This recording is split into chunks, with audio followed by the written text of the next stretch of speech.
30 నిమిషాలలో నొప్పి లేకుండా వేడికోస్ వెయిన్ చికిత్స ఆవేశ హాస్పిటల్ హైదరాబాద్. తెలిసి జరిగిందో తెలియకుండా జరిగిందో, తెలిసి చేస్తారో కావాలనే చేస్తారో కానీ కొన్ని విషయాలు పెద్ద వివాదాలకే దారితీస్తాయి.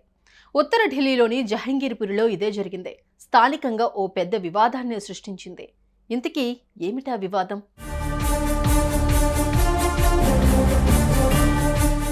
ఉత్తర ఢిల్లీలోని జహంగీర్పురి ప్రాంతం. అక్కడ బిర్యానీ అమ్మే ఓ హోటల్లో సిబ్బంది కస్టమర్లకు బిర్యానీ సర్వ్ చేశారు. బిర్యానీ కొద్దిగా తిన్న తర్వాత ఆ ప్లేట్లో కనబడిన చిత్రం చూసి తిన్నవాళ్లు కొంతమంది చెంపలేసుకున్నారు. మరికొంతమంది వెంటనే ఆ బిర్యానీ సర్వ్ చేసిన ఓనర్ చెంప పగలగొట్టేంత పని చేశారు. ఆ డిస్పోజల్ బిర్యానీ ప్లేట్ల మీద శ్రీరామచంద్రుడి ఫోటో ముద్రించి ఉండటం చూసి మరికొంతమంది నివ్వెరపోయారు. ఈ విషయం ఆ నోట ఈ నోట బజరంగ్ దళ్ నేతల దృష్టికెళ్లింది.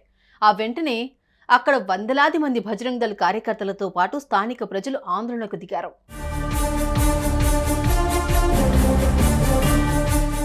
పోలీసులు ఘటనా స్థలానికి చేరుకున్నారు. అక్కడ డస్ట్బిన్ లో పడి ఉన్న బిర్యానీ ప్లేట్లను అక్కడి నుంచి తరలించారు.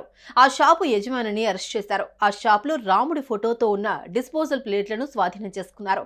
ఇంతకీ ఆ షాపు యజమాని కావాలనే రాముడి ఫోటో ఉన్న ప్లేట్లలో బిర్యానీ సర్వ్ చేశాడా, లేదంటే అది పెద్ద విషయం కాదని అనుకున్నాడా? ఈ బిర్యానీ ప్లేట్లను తయారు చేసిందెవరు అన్న విషయాల మీద దర్యాప్తు సాగిస్తున్నారు. అటు బిర్యానీ షాపు యజమానితో పాటు ఈ ప్లేట్లను తయారు చేసిన కంపెనీని కూడా మూసేయించాలి అంటూ బజరంగ్ దళ్ కార్యకర్తలు డిమాండ్ చేశారు.